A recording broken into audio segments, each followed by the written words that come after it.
Le chanteur Q Lazarus est décédé à l'âge de 61 ans. L'artiste était surtout connu pour sa chanson Goodbye Horses, qui figurait dans le film de 1991 Le Silence des agneaux dans la scène où le tueur en série Buffalo Bill dansait et posait.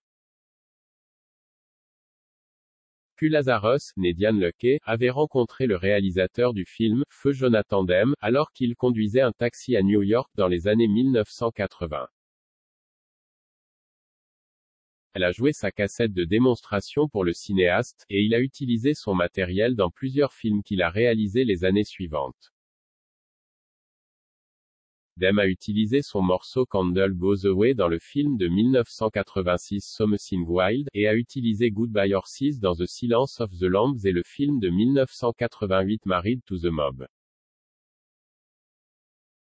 La chanson Goodbye Horses a ensuite été reprise par des artistes tels que John Hopkins et MGMT.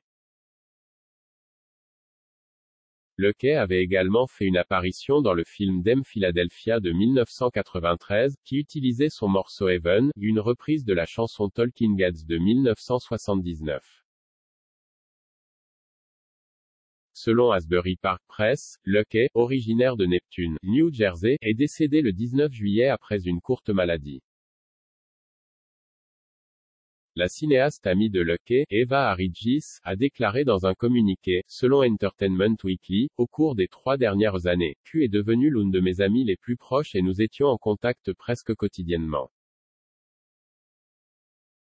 Q possédait une de ces forces vitales que vous ne pouvez tout simplement pas imaginer s'éteindre ou cesser d'exister, car elle était si vitale, radieuse et exubérante. Malgré une vie très dure, elle n'était pas du tout blasée. Au contraire, elle était pleine d'enthousiasme, de passion et d'humour. Et elle était aussi pleine de projets. Au moment de sa mort, nous prévoyions un concert de retour avec certains de ses camarades de groupe d'origine. J'ai le cœur brisé de savoir que je ne la reverrai plus jamais et je suis dévasté pour sa famille. Arigis a déclaré qu'elle avait travaillé avec Luckey sur un documentaire sur sa vie et son travail au cours des 3 dernières années. Nous nous préparions juste à filmer les scènes finales lorsqu'elle est décédée de manière tragique et inattendue, a déclaré Arigis. En tant que collaboratrice, je suis maintenant plus déterminée que jamais à faire connaître son incroyable histoire et sa musique incroyable au monde. Arigis a déclaré qu'elle avait croisé l'artiste musical d'une manière comparable à Demme, car Luckey conduisait un service de voiture qu'Arigis utilisait en août 2019. Arigis a déclaré qu'ils sentaient tous les deux que leur réunion était fatale et ont commencé à travailler ensemble sur le document. A déclaré Arigis, Q avait un esprit vraiment unique et irremplaçable, non seulement pour ses proches dans leur vie quotidienne, mais pour la communauté créative dans son ensemble.